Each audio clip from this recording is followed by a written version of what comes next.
ஐயா, நம்ம எஸ்டேட்ல இருந்து ₹1,00,000 செக் வந்தது, அது பேங்க்ல போட்டேன். அதெல்லாம் இருக்கட்டும் கோபால், முதல்ல உட்காரு. இன்னைக்கு நல்ல நாள். உங்க 2 பேருக்கிட்டே ஒரு முக்கியமான விஷயம் பேசணும். என்ன அது? நம்ம உமாவுக்கு சீக்கிரமா கல்யாணம் பண்ணிடலாம்னு முடிவு பண்ணிட்டேன். ரொம்ப கரெக்டியா, நானே சொல்லணும்னு நினைச்சேன். ஏமா உமா, அதே மாதிரி கோபாலுக்கு சீக்கிரமா கல்யாணம் பண்ணலாம்னு முடிவு பண்ணிட்டேன். என்ன சொல்ற? ரொம்ப கரெக்ட்பா, நானே உங்ககிட்ட சொல்றேன் நினைச்சிருந்தேன். என் காரியம் சுலபமா முடிஞ்சு போச்சு. நீங்க 2 பேரும் சம்மதிச்சிட்டீங்க. கல்யாண வேலையை உடனே ஆரம்பிச்சிடுறேன். அது எப்படி? அது உமாவுக்கு வரப்போற மாப்பிள்ளை நான் பார்க்க வேண்டாமா? அதானே, அவருக்கு வரப்போற பொண்ணை நான் பார்க்க வேண்டாமா? என்னமா அது, நீங்க 2 பேரும் விளையாடுறீங்களா? யாருக்கு கல்யாணம்னு தெரியாதா? நீதான் பொண்ணு, இவர்தான் மாப்பிள்ளை. ஐயா, அப்படி சொல்லாங்க, தயவு செய்து அப்படி சொல்லாங்க. உமா என் கூட பிறந்த தங்கச்சியா? ஆமாப்பா, இருண்டு கடந்த நம்ம குடும்பத்துல அணையாத விளக்கு ஏத்தி வச்சு இவரை என் அண்ணனா தான் நினைக்கிறேன். அப்படியா? உங்க 2 பேருக்குள்ள இருக்கிற அன்பை பார்த்து நான் தப்பா இட போட்டுட்டேமா? நான் தப்பா இட போட்டுட்டேன். கோபால், என்ன பொறுத்த வரைக்கும் நீதான்ப்பா என் தெய்வம். நீதான் என் தெய்வம். உனக்கு நான் ஒரு பரிசு கொடுக்கணும்னு நினைச்சேன். இந்த உலகத்துல என் மகளை விட ஒரு சிறந்த பரிசு இருக்கிறதா நான் நினைக்கிறேன். அதனாலதான் அப்படி சொல்லிட்டேன். கோபால், நீ வேற ஏதாவது பரிசு கேளு. கேளு கோபால், கேளு. கேட்கிறேன். தப்பா நினைக்க மாட்டீங்களா? இல்ல, நிச்சயமா இல்ல. எதை வேணும்னாலும் கேளு. ரொம்ப நன்றி. உங்க சொத்து, இந்த பங்களா, உங்க காரு எல்லாத்தையும் உனக்கே எழுதி வைக்கிறேன். ஐயோ, எனக்கே சொந்தமாக்க வேணாங்க. அதாவது இதெல்லாம் என்னுடையதான்னு சொல்லிக்கொண்ட உரிமை மட்டும் கொடுக்கப்போ. கோபால், எதுக்காக நீ எப்படி கேட்கிற? என் தந்தைக்கு நான் செய்ய வேண்டிய கடமையை நிறைவேற்ற பணம் தான் உலகம் நினைக்கிற ஒரு திமிர் பிடிச்ச கூட்டத்துக்கு புத்தி சொல்ற.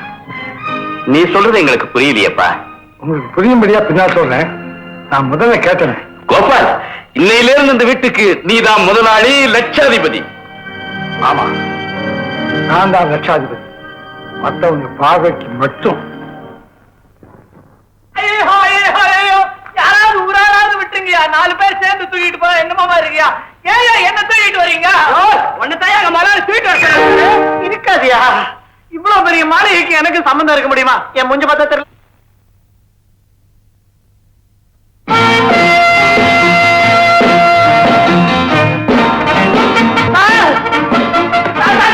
ஒரு தப்பு பண்ண வந்து என்ன பிடிச்சிட்டு வந்துட்டாங்க சார். உங்க காலில் அடிச்சு சத்தியம் பண்றேன் சார், நான் பிள்ளை ஒட்டிக்காரன் சார். சார், எனக்கு சுலபத்துல கோவம் வராது. கோவம் வந்தது நான் ரொம்ப அழுதுருவேன் சார். என்ன சார் இது? நான் யாருன்னு தெரியாம ஏன் சார் எனக்கு இப்படி சொல்ல கொடுக்குறீங்க? யாருன்னு எனக்கு தெரியும், நான் யாருன்னு உனக்கு தெரியாது. யாரு?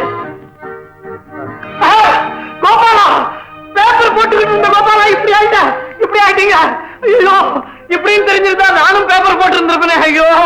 ஆமா, இந்த பங்களா சொத்து இதெல்லாம் உனக்கு வந்து உங்களுக்கு எப்படி கிடைச்சது? அதை பத்தி அப்பன்னு சொல்றேன். நம்ம சோமம் எப்படி இருக்காரு? எந்த சோமம்? அவர்தான் சுமதியோட அப்பன், உன் சிங்காரியோட மாமன். அவருக்கு என்ன, எப்பவும் போல பணத்திலே புரண்டுகிட்டு தான் இருக்காரு. இப்ப கூட ஒரு எஸ்டேட் வாங்க பிளான் போட்டுக்கிட்டு இருக்காரு. ஆமா, நேத்து பேப்பர்ல பார்க்கல, ஏலம்னு விளம்பரம். பாபு, எனக்கு ஒரு வேலை சரியா? இனிமே அதான் எனக்கு வேலை. என்ன இப்ப போறேன். ஆமா, இதெல்லாம் எதுக்கு? எதுக்கா? இதுதான் என் பழிவாங்கும் படலத்தினுடைய முதல் கட்டம். நல்லதுதான், போதும். சார் வணக்கம். நான் ஒரு தொண்டன் சார், சமூக தொண்டன். தொண்டானா?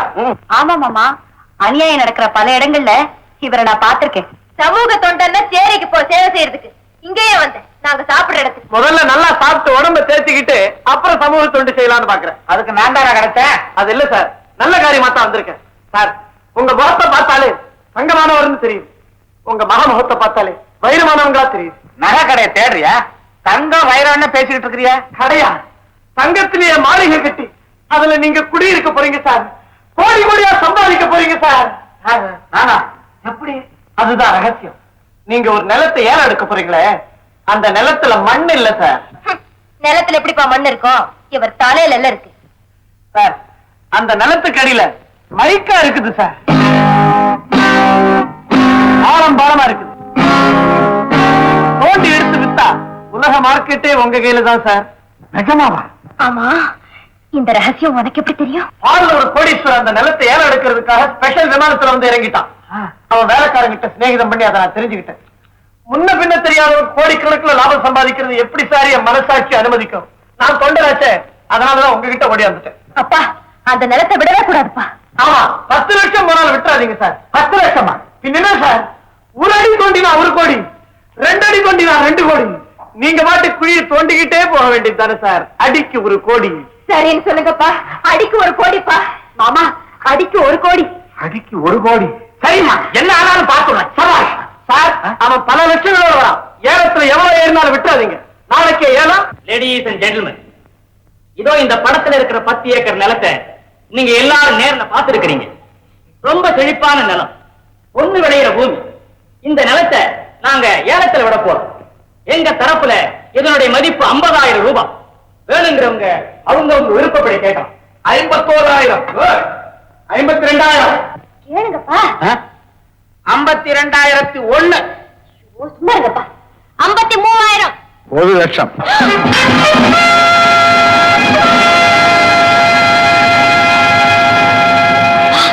அவர் யார் தெரியுமா? அவர் தான் அந்த பால். எங்க பால்? அதான்ப்பா, நேற்றுக்கு அந்த சமூக தொண்டன் சொல்லல, மிஸ்டர் பால். விடாதீங்க. விடுவனா? 1,01,000. 2 லட்சம். என்னப்பா பயந்துட்டீங்க? அடிக்கு 1 கோடிப்பா. கேளுங்க. நான் ஏன் பயப்படுறேன்? 3 லட்சம். 3 lakhs. 4 லட்சம். நீங்க சும்மா இருங்க, நானே கேட்கிறேன். 5 லட்சம். 6 லட்சம். 7 லட்சம். 7 lakhs. 7 லட்சம். ஒரு தரம் 7 லட்சம். ஒரு தரம் 7 லட்சம்.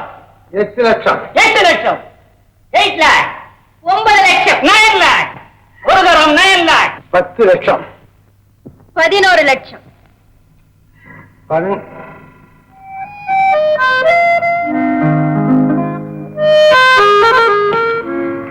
எத்தனை லட்சம் ஆனாலும் வாங்கறதுன்னு தான் வந்தேன்.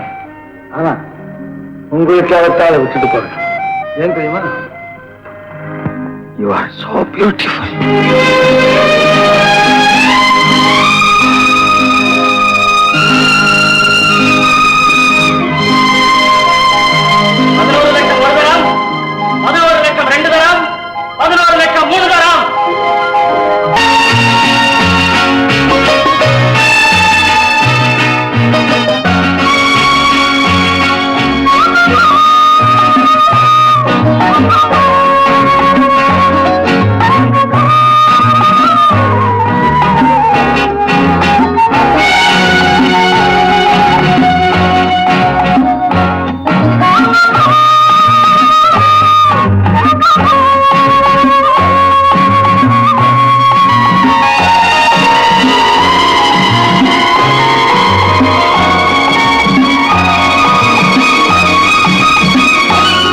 குமரி, குமரி, குமரி. மன்னிச்சிருங்க, மன்னிச்சிருங்க. எனக்கு ஏதோ ஒரு மயக்கம். ஆமா, மயக்கம்.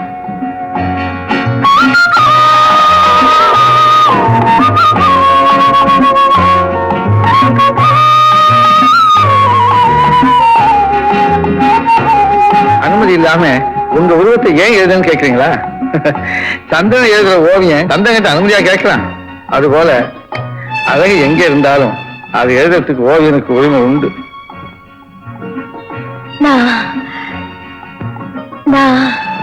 எதுக்காக வந்திருக்கீங்கன்னு எனக்கு தெரியுமே. எதுக்காக வந்த? நீங்க என்ன சொல்ல போறீங்கன்னு எனக்கு தெரியும். என்ன சொல்ல போற? என்ன, உங்க வீட்டுக்கு விருந்து கலைக்க போறீங்க. விருந்து? விருந்து? ஆமாமா, விருந்து கழைக்கத்தான் வந்தேன். அழகு அழைக்கும் போது வராம இருப்பேனா? நிச்சயமா வருவேன். அப்படியா? நான் இன்னைக்கே ஊருக்கு போறேன். நாளைக்கே நான் வந்துடுவேன். இப்படி ஒரு சந்தர்ப்பம் கிடைக்கும்னு நான் நினைக்கவே இல்லை. நான் நினைக்கவே இல்லை. நான் வரேன், வரேன்.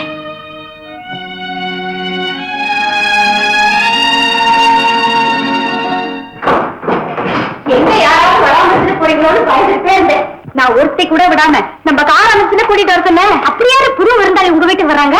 என்னடி அப்படி கேட்டுட்ட? பெரிய மனுஷன், ரொம்ப பெரிய மனுஷன் வந்துகிட்டே இருக்காரு. பணக்காரரா, பெரிய கோடீஸ்வரன், படிச்சிருக்காரு. பல நாடுகள் சுத்தி பல பட்டம் வாங்கியிருக்காரு. ஆள் அழகா இருப்பாராடி. அடாடாடாடா, ஏன் சுத்தி வளைச்சு கேட்டுக்கிட்டு இருக்கீங்க? இந்த சிலைமேனிக்கு தகுந்த மலமேனி தானான்னு பட்டன் கேளுங்கடி. மாடியில அவருக்காக புதுசா கட்டின ரூம்ல ஏர் கண்டிஷன் ஒழுங்கா வேலை செய்தான்னு பாத்தீங்களா? ஐயோ, அந்த ரூம் பக்கம் போக முடியல. என்னது? ஆமா, குளு ஊட்டி மாதிரி இருக்கு. அம்மா, தினம் ஒரு டசன் ஆப்பிள் நான் ரூமுக்கு அனுப்பிடணும். இது பாரு, காஃபி டீ எல்லாம் சாப்பிட மாட்டாரு, பால் தான். இன்னைக்கே 2 பசு மாட்டை வாங்கி கட்டி போடு. அது நேத்தே வாங்கி கட்டிட்டமா? எங்க அந்த அஞ்சல பெருக்கிறேன் கூட்டுறேன், ஒரு எதுக்கு போய் நிக்க போறா? அதெல்லாம் நானே பாத்துக்கிறேன் சொல்லிடு. டாக்டர் சார், நல்ல வேளை நீங்களும் இங்க இருக்கீங்க. வெளிநாடுலாம் சுத்திட்டு வர போறாரு. இந்த கிளைமேட் ஒத்துக்குமோ என்னவோ தெரியல. தினம் 2 வேளை வந்து ஒரு பாடியை செக்அப் பண்ணிடுங்க. ஓ எஸ். சிங்காரி, இனிமே நீ என்னை விட்டு இன்னாண்டா அசையக்கூடாது. இனிமே நான் எதுக்கு? ஐயோ, நேரம் ஆயிடுச்சு, வந்துட்டு வரே. எனக்கு கையும் ஓடல, காலும் ஓடல.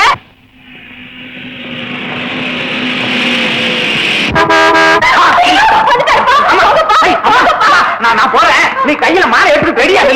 டாக்டர், என் கைய பத்தி எனக்கு என்னமோ மாதிரி வாங்க. எங்கடி? எங்க பாரு. வாங்க வாங்க குமரி, வந்தாச்சு வந்தாச்சு.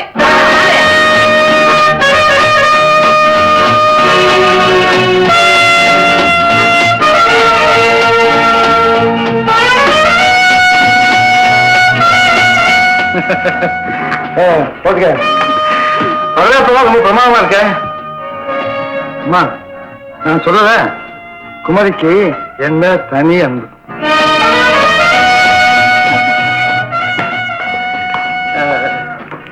குமரி, ஏன் நல்லா இருக்க? தலைவாசே காணமே. ஒண்ணு இல்லைங்க, நீங்க வர போறத நினைச்சு 2 நாளா தூக்கம் இல்ல. ஓஹோ, ஐயோ, என்ன மறந்தே போயிட்டு சரி நிக்கிறீங்களா? பாபு,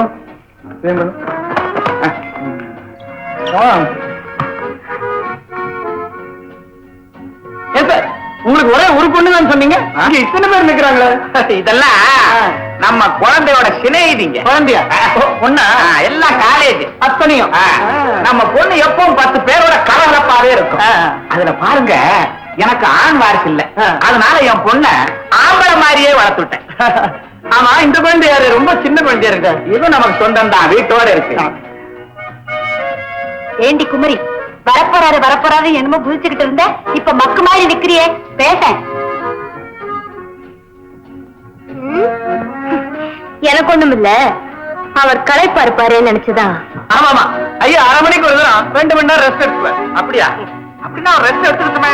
குமரி, அவர் அழைச்சிக்கிட்டு மேல போ, கைய பிடிச்சி அழைச்சிக்கிட்டு போ. வாங்க மிஸ்டர் பால்.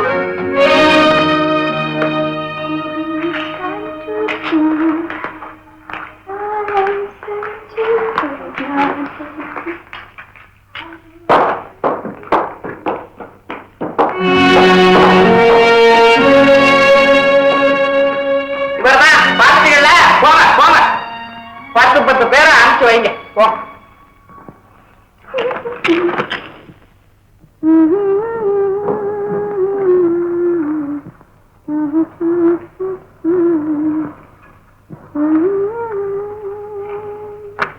நீ யாரு? உமா. பேரை கேட்கல. உனக்கும் அவருக்கும் என்ன உறவு? உறவுமுறைக்கு அப்பாற்பட்ட ஒரு இணைப்பு அவருக்கும் எனக்கும் உண்டு. அதுக்கு என்ன பொருள்? அன்புங்களா, பாசங்களா, ஏன் பற்றுன்னு கூட சொல்லலாம். காதலும் சொல்லலாமோ? அப்படி வெளிப்படையா சொல்ல ஒரு பொண்ணு வெட்கப்படும்ல. அந்த காதலை நான் அனுமதிக்க மாட்டேன். உலகத்துல காதலிக்கிறவங்க எல்லாம் உங்களுக்கு எடுத்தான் காதலிக்கிறாங்களா? அம்பிகாபதிக்கு நீங்க தான் அனுமதி கொடுத்தீங்களா? இல்ல லைலாவுக்கு லவ் பர்மிட் கொடுத்தது நீங்க தானோ? நிறுத்த, நீ அவரை காதலிக்க முடியாது. ஏன்னா அவர் என்னத்தான் விரும்புறாரு. அப்படியா? அவரே சொன்னாரா? சொல்லணுமா? பின்ன எதுக்காக இங்க வந்த? பெரியவங்க கூப்பிட்டாங்களேங்கிற மரியாதைக்காக. எதுக்காக என்னை பத்தி பாடினார்? கவலைய மறந்து பாடுறது அவர் வழக்கம். எதுக்காக என்னுடைய உருவத்தை ஓவியமா எழுதினார்? மானையும் மயிலையும் கூட தான் ஓவியமா எழுதுறாரு. அதுக்காக அதையெல்லாம் கூட காதலிக்க முடியுமா? இல்ல கல்யாணம் தான் செஞ்சுக்க முடியுமா? உமா, ஆமா, அழக படைக்கிறது ஆண்டவனோட வேலை, அதை ஓவியமா எழுதுறது ஓவியனோட வேலை. உனக்கு தெரியாது, இந்த உலகத்துல அவர் பிறந்ததே எனக்காகத்தான். தான் கூவுறத கேட்கத்தான் சூரியன் உதிக்கிறான்னு சேவல் சொல்லுமா? நம்புறது யாரு? நிறுத்து. நான் நினைச்சா உன்னையும் அவரையும் பிரிக்க முடியும். வாயால ஊதி மேகத்தை கலைக்க முடியாதுமா. நீ 1000 சொல்லு, அவர் எனக்கு தான் சொந்தம். இது கனவு. நான் அவரைத்தான் கல்யாணம் செய்துக்குவேன். இது மனப்பால். ஏய், என் பேரு உமா. நாளைக்கு என்ன நடக்குது இருப்பார். இன்னைக்கு போய் நிம்மதியா தூங்குங்க. Good night.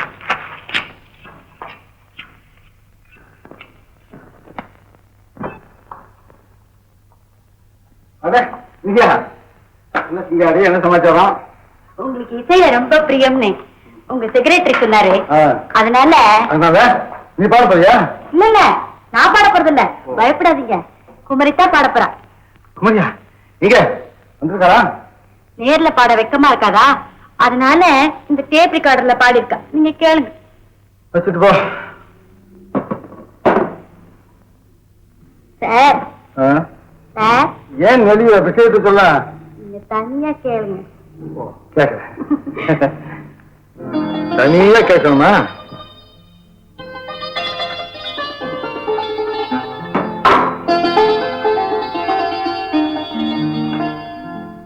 மிஸ்டர் பால், என்ன பாக்குறீங்க? நான் தான் பேசுறேன், குமரி தான் பேசுறேன். நீங்க பாட்டை கேட்கணும்னு நினைச்சிருப்பீங்க. நீங்களே சொல்லுங்க. இதயமே அழுதுகிட்டு இருக்கும் போது உதிரி இசை எழுமா? வேளையின் நரம்பெல்லாம் அருந்து கிடக்கும் போது நாதம் கிளம்புமா?